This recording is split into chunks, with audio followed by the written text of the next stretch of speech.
right, let's shift focus to the news from Tamil Nadu, where a temple controversy has come to light. This is the Chidambaram Natarajar temple, which is under the control of the department. Now, this is regarding a board which we understand was pulled down that restricted the entry of officials for a certain period of time.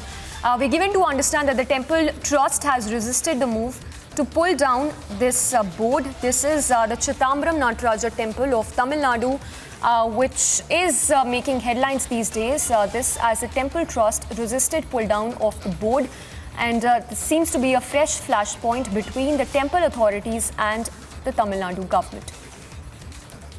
So it seems that the temple board is at odds with the government officials in the state of Tamil Nadu. This one in relation to the Chidambaram Natarajar temple of the state. This after a board outside the temple was pulled down. So what we understand is that this board that restricted the entry for a certain period of time was did not go down with certain people, which is why there were protests which were reported at the particular temple. We'll also try to pull out that CCTV that we've also managed to access, which shows the pulling down of the board outside the temple as something which has now become a flashpoint between the government officials and the temple authorities. But that's the visual on your screens right now of the ruckus and the protest which broke out at the temple premises over the board that was earlier put out outside the temple. We're given to understand that the protests have been going on for long now, and that the government officials entered the temple through the rear entry by pushing one of the temple official who was present there, which intensified the scuffle that broke out at the temple premises. So as the government officials seek more control of this temple, the Chidambaram Natarajar temple, it seems to have become now a flashpoint between the temple authorities and the government officials in the state of Tamil Nadu. In fact, visuals that have surfaced which show several of the politicians who were seen trying to enter the temple. Let's go across to Varshini, who's been tracking the story very closely. Varshini, once again, put the story into context for our viewers who are just tuning in, as we put out that CCTV as well of the temple board being pulled down, and following that, the protest that erupted. Well, Samiksha, you see, there has been a long time tussle between the Tamil Nadu government's HR&CE department, the Hindu Religious and Charitable Endowment Department, and the Dikshithars of the temple, because if you see, most of the very ancient and important temples in the state is being managed and administrated by the HR&CE department, except few, and this one in particular, this Chidambaram Natarajar temple, which is being still administered by the Dikshithars from centuries ago.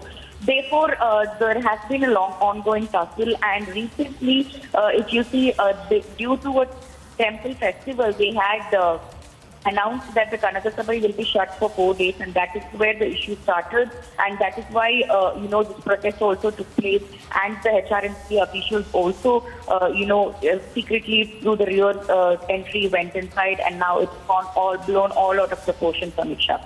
Varshini, requesting you to stay with us. Let's take a word from Rahul Ishwar also joining us. Rahul Ishwar, good morning. It's become a regular affair, the kind of interference we are seeing by the government officials when it comes to interfering in the temple management matter. Your first thoughts on the ruckus that ensued at this particular temple? It's the Chidambaram Natarajar temple in this case, we understand. Two submissions, ma'am. Usually, we are opposing interference by government in temple, but right now here it has gone overboard. Shekhar Babu, the Tamil Nadu minister, is openly saying he is working to bring Nataraja temple under the government board. This is not intervention. This is invasion. This is so-called government invasion into a temple.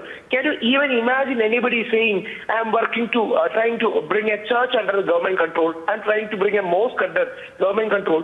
He is openly advocating a kind of cultural invasion or invasion so that the temple can be under this. This is very shocking. This is very unfortunate.